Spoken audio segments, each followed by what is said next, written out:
Hey guys, it's Melody with Realty Executives Main Street. So I'm actually standing out here outside my house in my backyard here on this beautiful February the 29th day, leap year day, which is not something we get to have very often.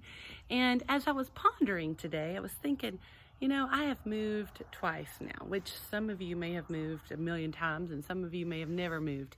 And so I wanted to take a minute to talk about some of the things you might want to do if you think about selling your house, because spring is right around the corner and that's a great time to list your house for sale. So the first thing you want to do, even though I love my house, I love my yard, I love beautiful nature, I have to decide that I cannot have the emotional attachment with my house when I am going to sell it. So all the kids' pictures need to come off the walls. I need to have very, very little decoration because what we want to happen as a realtor and as the people, the clients selling the house, is we want them to imagine what it's going to be like when they have their stuff in there. So I can tell you from my personal experience that that's hard to do, especially when my kids were little and trying to keep their toys and from being not all over the house for a showing. And, I know kids will be kids, but if you are really serious about selling your house, you really do need to have the minimalist approach and have very few things of your own with as far as the decor on the walls and things that maybe have a special place for you. Those need to be removed at least temporarily while you're showing the house. And then another thing that you want to do is you cannot get upset about the feedback. There are some things that you just can't control, and it is what it is, and you just have to move on. And one of the things that happened to us is the fact that when we moved back here from Utah here to beautiful Tennessee again, there were certain things that we wanted. We wanted 2.5 baths, and there's 4 of us in my family, so we thought, one need 2.5 baths. But our house only has 2. Now, it's been an adjustment.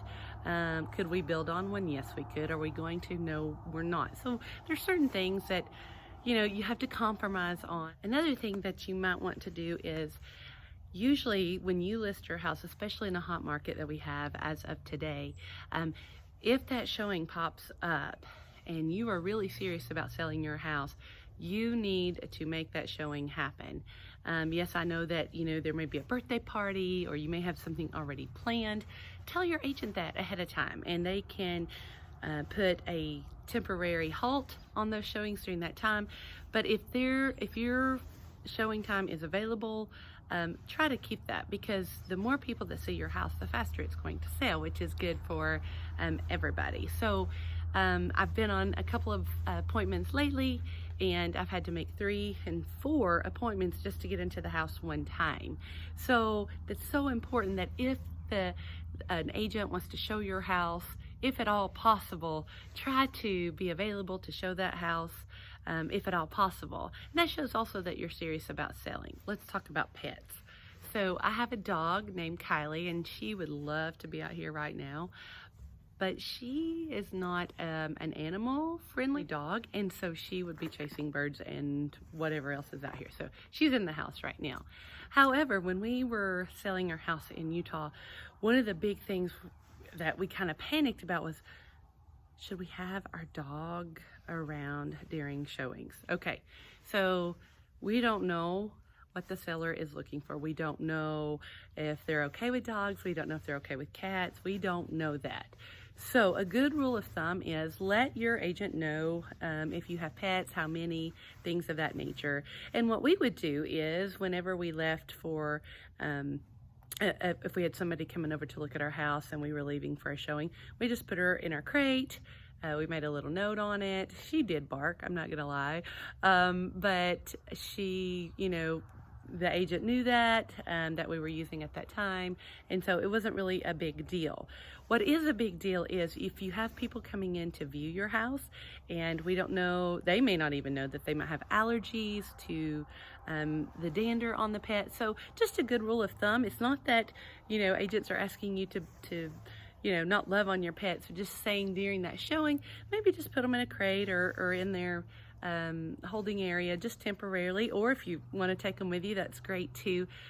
Just because, again, if you are trying to sell your house, you just don't want any surprises going on for the future buyer. And probably the most important thing is when you go to sell your house is you have to be honest. You know, that is so hard in this day and age for integrity and honesty to show up, but you have to be, because it can come back to bite you, as my mom would say, in the behind. So you always need to be completely honest with your agent. Let them know, hey, you know, my toddler ran his tricycle through the wall and there's a big hole in it, and I just hadn't got around to fixing it. Or, you know what, there was that leak that time. It didn't do it anymore, but there was that one time. It's better for your agent as well as the agent of the possible buyers to know that up front. You might think, well, if I don't tell, then maybe they won't find out and then I won't have to pay and fix it.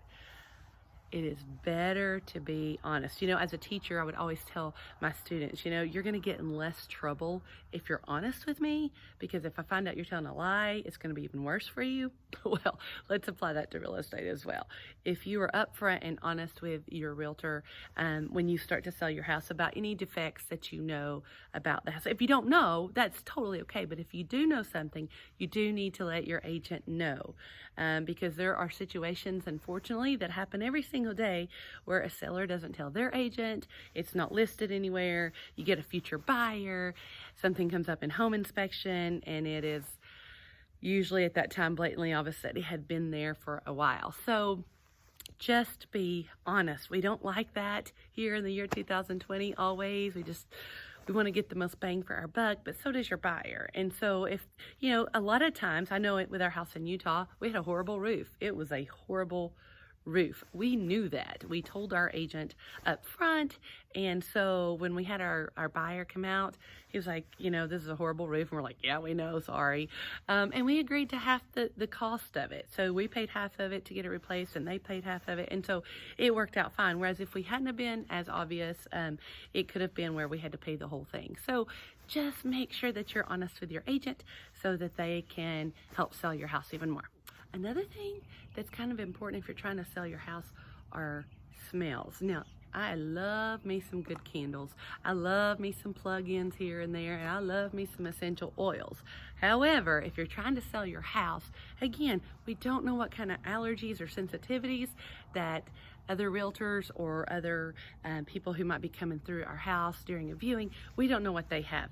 So, even though you're trying to make your house just feel nice and cozy and comfy, you might want to keep away from anything that has a strong scent, because again, we don't know what kind of issues there could be with allergies. And we want as many people as we can to come see your house so that they can buy it, so you can get the most dollars for your house.